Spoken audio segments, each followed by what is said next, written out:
نور و بشر کے جھگڑے میں آپ کا جو مقام نورانی تھا وہ بھی بھول گئے، اور اسی جھگڑے میں آپ کا جو مقام عبدیت تھا وہ بھی اوجھل ہوا۔ نہ ہم نور کو سمجھ سکے، نہ ہم بندگی کے مقام کو سمجھ سکے۔ نور والا جو نور لے کے آیا وہ نور کیا تھا؟ کیا امت کے جھگڑے، کیا باہمی اختلافات، کیا فرقہ واریت، کیا مسلکی الگ الگ مسجدیں، کیا یہ نور کا مطلب تھا؟ نہ قد جاءکم من اللہ نور و کتاب۔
عظمت کے بہت سے پہلو قرآن مجید نے خود واضح فرمائے ہیں، اور جتنی عظمت اللہ نے عطا فرمائی اپنے حبیب حضرت محمد عربی صلی اللہ علیہ وسلم کو، اس کے متعلق پھر ارشاد فرمایا وَلَلْآخِرَةُ خَيْرٌ لَكَ مِنَ الْأُولَى۔ ہم جو اپنی بے حد و بے حساب قدرتوں کے ساتھ، اپنی بے انتہا رحمتوں کے ساتھ، بے پناہ کرم کے ساتھ آپ کو عظمتیں عطا فرما چکے ہیں، فرمایا کہ یہ انتہا نہیں ہے۔ جس طرح اللہ کی عطا کی، رب کی قدرتوں کی اور اس کی رحمتوں کی کوئی انتہا نہیں، اسی طرح عظمت مصطفیٰ کی بھی کوئی انتہا نہیں۔ اور پھر اس کے جو بے شمار بے حد و بے حساب پہلو ہیں عظمت پیغمبر کی، اس کی بھی کوئی انتہا نہیں۔ بہت سارے موضوعات پہ ہم سنتے رہتے ہیں کہ آپ کو نبوت عطا ہوئی، اور صرف نبوت نہیں، امام الانبیاء بنایا گیا، رحمت عطا ہوئی نہیں، وما ارسلناک الا رحمتا للعالمین، رحمت بنایا گیا، مقام محمود شفاعت کبریٰ عطا فرمائی جائے گی آپ کو، حوض کوثر، نہر کوثر اور اسی کے عنوان سے کوثر یعنی خیر کثیر عطا فرمائی گئی۔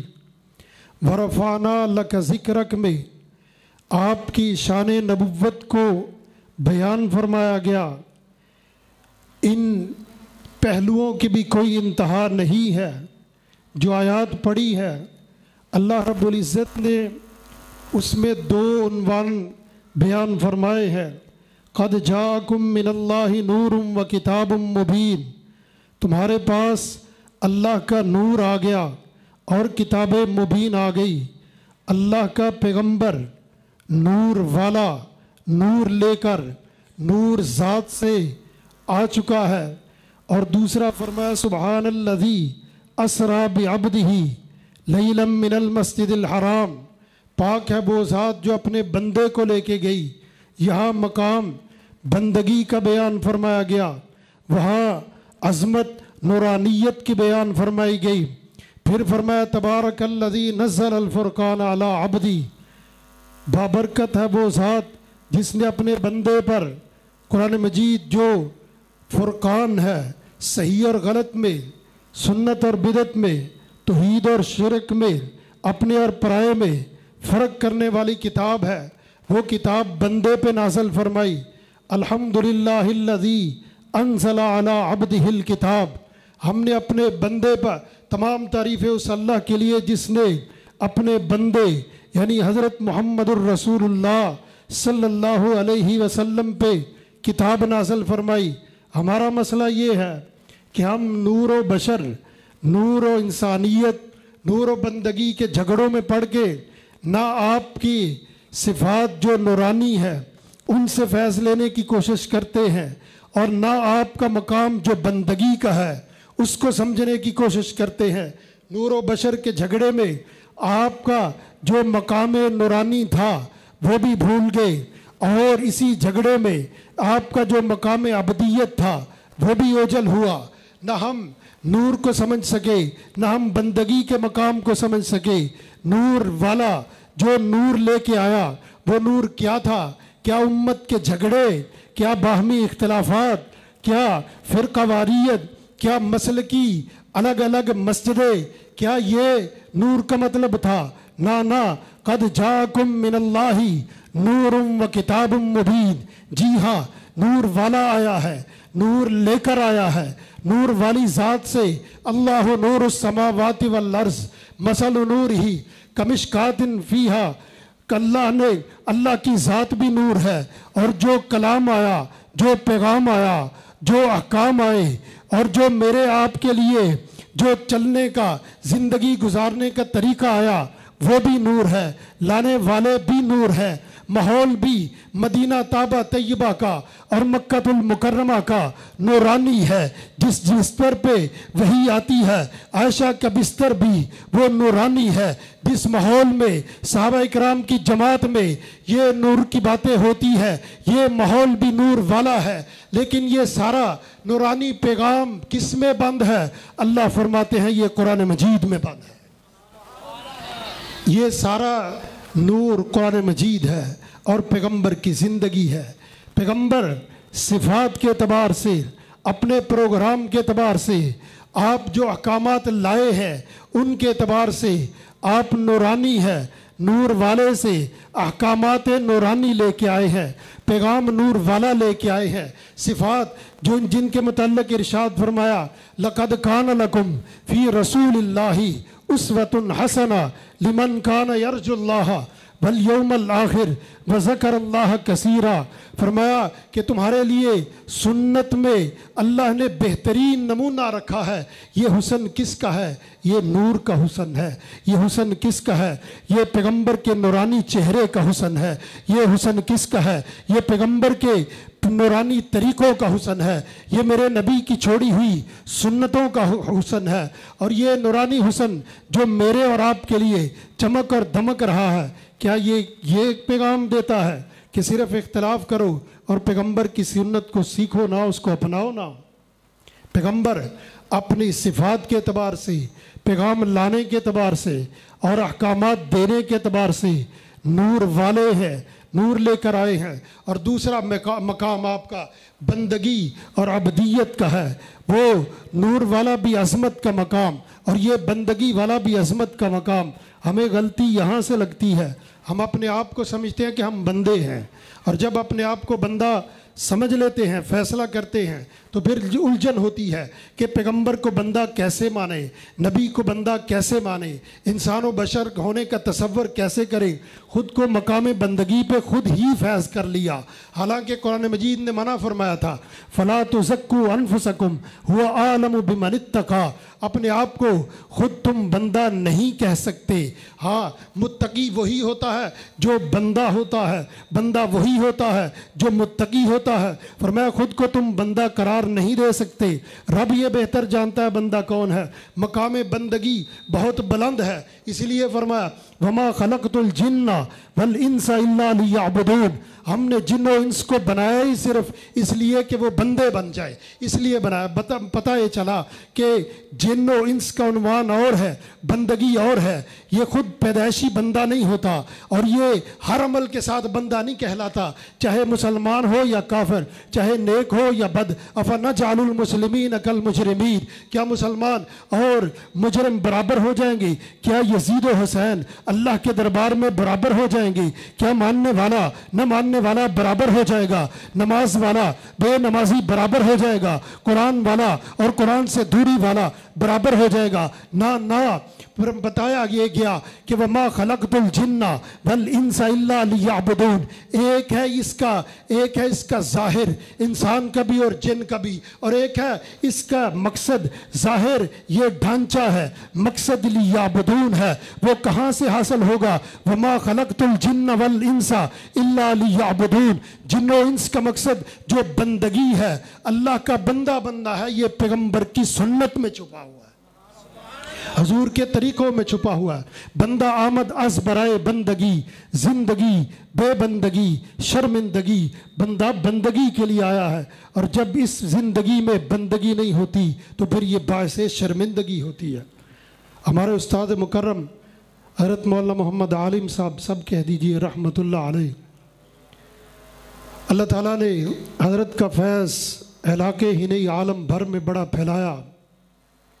ایک موقع پر آپ حضرات جو اس مجلس میں ہوں گے بخوبی جانتے ہیں، چونکہ مخاطب بھی آپ ہیں حضرات اساتذہ اکرام، اسٹیج پر تشریف فرما اکابر حضرات وہ مخاطب نہیں ہیں، آپ سے بات ہو رہی ہے۔ جو حضرات جانتے ہیں شیخ الاسلام مفتی اعظم حضرت اقدس حضرت مولانا مفتی محمد تقی عثمانی صاحب مد ذلہ عالی جامعہ فاروقیہ میں تشریف لائے اور بیان فرمایا، تو آغاز یہاں سے فرمایا کہ میں بیان کرنے کے لیے نہیں آیا، بلکہ میں حضرت مولانا محمد عالم صاحب رحمہ اللہ کی زیارت کے لیے آیا۔ اور اس کی وجہ یہ ہے کہ اصل ساڈا مسئلہ ہے بھی وہ جڑی عام مثال بڑی گھسی پٹی گھر دی مرغی دال برابر، کہ جو قریب میں ہے وہ ہمیں نظر نہیں آتا، اور جو دور والا ہے وہ ہماری پہنچ سے باہر ہے، نہ ادھر کے نہ ادھر کے، نہ نور والی صفات لی نہ بندگی والا مقام لیا، جھگڑے میں پڑھ کے نہ نورانی بنے نہ بندہ بنے۔ یہاں پر بھی یہی ہے، دور والوں تک پہنچ نہیں ہے، قریب والوں کا ماننا نہیں ہے، وہاں پر ہم صرف یہی دیکھتے رہتے ہیں کہ جی اثاثے کتنے بڑھ گئے ہیں، مال میں کون کون سی چیز آ گئی ہے، فلاں ہو۔ اللہ ہماری حفاظت فرمائے۔ یہ جنہاں دا گلا تے ٹھیک سی وہ نہ تے بہ جاتا، جنہیں اگے ہی بیٹھا ہوا دا کی حال ہوئے گا، اب پانی کا کوئی ادھا گلاس دے دے۔ فرمایا کہ اس وجہ سے کہ حضرت مولانا محمد ادریس کاندلوی صاحب رحمۃ اللہ علیہ شیخ الحدیث جامعہ اشرفیہ لاہور، مولانا تقی عثمانی صاحب فرما رہے ہیں مد ذلہ علی کہ ان کی زبان سے میں نے حضرت کا ذکر کئی دفعہ سنا، اس وجہ سے زیارت کے لیے آیا ہوں۔ حضرت مولانا محمد عالم صاحب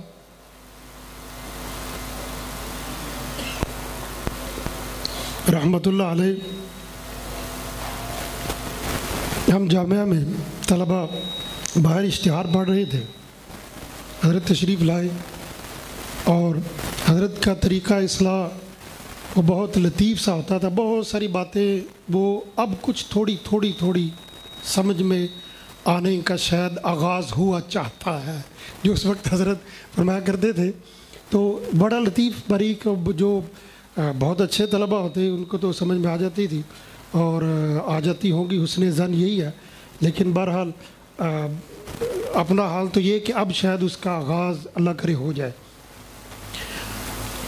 اشتہار باہر پڑھ رہے تھے، حضرت نے فرمایا بھی کیا دیکھ رہے ہو؟ جی اشتہار پڑھ رہے ہیں۔ اچھا جی کون ہے؟ بلبل مدینہ، طوطی پاکستان، فلاں فلاں اور شیر پنجاب، یہ القابات گزارش کیے طلباء نے کہ جی یہ لکھے ہوئے ہیں۔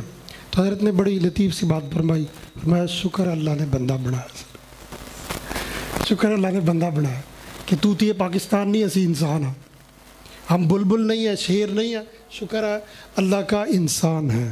تو یہ انسان ہونا بہت بڑا مقام ہے۔ جب ہم سمجھتے نہیں اور اپنے آپ کو انسان سمجھ بیٹھتے ہیں، بندگی کا مقام سمجھتے نہیں اور اپنے آپ کو بندہ سمجھ بیٹھتے ہیں، تو پھر غلطی لگتی ہے کہ پیغمبر کو بندہ کیسے کہیں، حالانکہ قرآن بھی تو کہہ رہا ہے خود بندگی کے مقام پہ بلا وجہ فیض ہو گئے اور بغیر کسی وجہ کے بیٹھ گئے۔ اب اس مقام پہ پیغمبر کو دیکھتے ہوئے توہین اور اس مقام کے مطابق نہیں جچ رہا، اس لیے غلطی لگتی ہے، پھر مقام بڑھاتے بڑھاتے اللہ تک لے جاتے ہیں، حالانکہ مقام بندگی یہ بہت بڑا مقام ہے۔ اشہد ان لا الہ الا اللہ وحدہ لا شریک لہ واشہد ان محمدً عبدہ ورسولہ، یہ بندگی کا مقام رسالت اور نبوت کے ساتھ جڑا ہے۔ بندگی بہت بڑی چیز ہے۔ حضرت تھانوی رحمۃ اللہ علیہ، سب کہہ دیجئے رحمۃ اللہ علیہ، حکیم الامت حضرت مولانا محمد اشرف علی تھانوی صاحب رحمۃ اللہ علیہ فرماتے ہیں، اور امام الاولیاء حضرت لاہوری فرماتے ہیں، فرمایا کہ اولیاء اللہ کی جوتیوں میں وہ موتی اور ہیرے ہوتے ہیں جو بادشاہوں کے تاجوں میں بھی نہیں ہوا کرتے۔ اللہ والوں کی جوتیوں میں بھی وہ موتی اور ہیرے ہوا کرتے ہیں، ہیرا وہ نہیں جو آپ کھیرے سے بھی سستا بیچ دیتے ہیں، ہیرا وہ نہیں جو 275 میں 200 بلکہ 72 روپے میں بک جاتا ہے، اور ماشاءاللہ اس میں بھی آپ کے ضلع کا بڑا فیض ہے کہ وہ جو محترمہ ہے وہ آپ کے ضلع سے ہی تعلق رکھنے والی ہیں۔ اللہ اس فیض کو اور زیادہ فرمائے، کہہ دیجیے آمین، کچھ تو کرو۔ تو برالر مرغ نہیں، کھیرے سے بھی سستا ہیرا 272 روپے کا، اور اس کے بعد پھر دیکھ لیجئے ذلالت اور ذلت کا ماحول، اس کے لیے بھی پہلے والوں کے لیے بھی، اس سے پہلے والوں کے لیے بھی، اور سب کے لیے یہ ہیں حکمرانی کے تاج۔ اس میں جو جڑے ہوئے موتی ہے یہ ذلالت اور پستی کی انتہاؤں تک لے کے جاتے ہیں، اور اللہ والوں کی جوتیوں میں بھی جو گوہر اور موتی ملا کرتے ہیں وہ بادشاہوں کے تاجوں سے زیادہ قیمتی ہوا کرتے ہیں۔ حضرت لاہوری، امام لاہوری رحمۃ اللہ علیہ کراچی تشریف لے گئے۔ حضرت بنوری رحمۃ اللہ علیہ نے لکھا کہ طلباء کی درخواست آئی، ایک علماء کا بڑا اجتماع تھا، علماء کا بڑا اجتماع، بیرون اندرون ملک سے علماء تشریف لا رہے تھے، طلباء نے درخواست دی چھٹی چاہیے، کیوں؟ حضرت لاہوری کی زیارت کرنی ہے۔ کہتے ہیں کہ دل پہ بوجھ آیا، سبق کیوں چھوڑتے ہیں؟ اور اساتذہ کرام ایسے ہی شفیق ہوا کرتے ہیں۔ تھوڑی دیر کے بعد اساتذہ کرام کی بھی درخواست آ گئی، چھٹی چاہیے، حضرت لاہوری کی زیارت کرنی ہے۔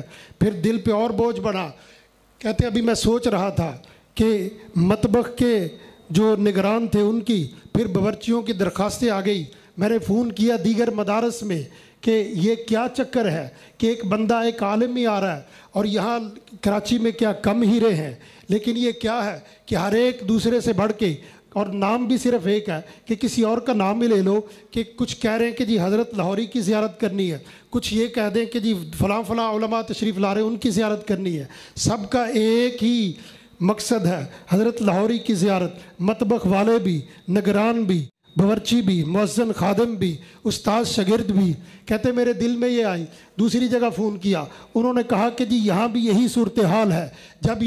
جب یہ دیکھا کہتے میں بھی آ گیا کہ چلو یہ سارے جاتے ہیں، میں جا کے دیکھتا ہوں شان محبوبیت کا راز کیا ہے۔ ٹرین سے اترے امام لاہوری حضرت قلندر لاہوری اترے، کہتے میں نے پوچھا، ایک طرف لے گیا مسافہ کر کے کہ جی حضرت علماء اور بھی تشریف لا رہے ہیں، بڑے بڑے محققین ہیں اور بڑے بڑے نامور ہیں، بڑے بڑے مشہور ہیں، لیکن یہ علماء میں بھی، عوام میں بھی، خواص میں بھی صرف آپ کا نام ہی گونج رہا ہے۔ شان محبوبیت کا راز کیا ہے؟ ارشاد فرمایا کہ اللہ کا قرآن اللہ کے لیے لوگوں کو سکھاتا ہوں، اس میں دنیا مقصود نہیں۔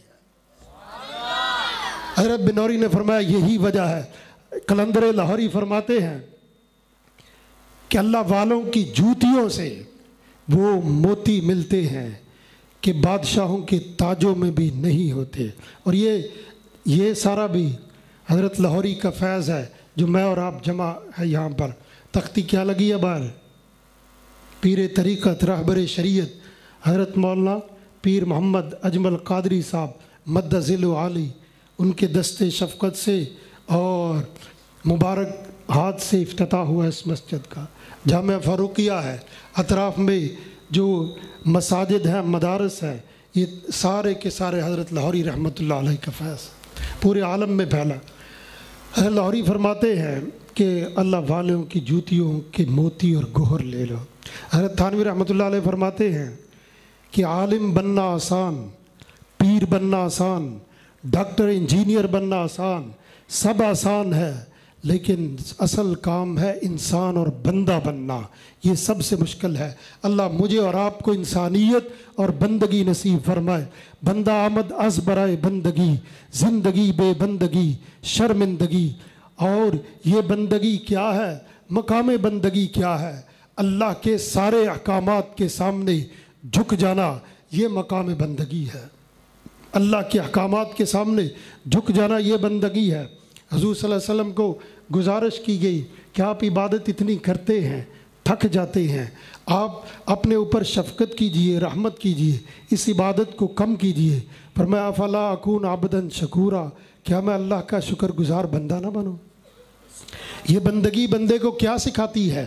من تواضع للہ رفعہ اللہ، اللہ کے سامنے جھکنا سکھاتی ہے۔ اور جو اللہ کے لیے، اللہ کے سامنے، اللہ والوں کے سامنے جھک جاتا ہے، اللہ اس کو بلندیاں عطا فرماتے ہیں۔ اور یہ شان بندگی اور شان نورانیت، جن دونوں میں پیغمبر کی عظمت ہے، اصل مقصود کیا ہے؟ اللہ اور اس کے رسول کی محبت۔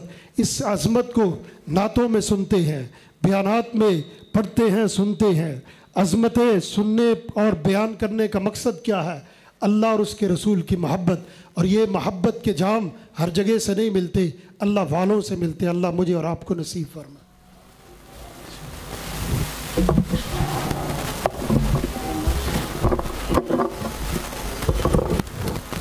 ماشاءاللہ، بہت آسن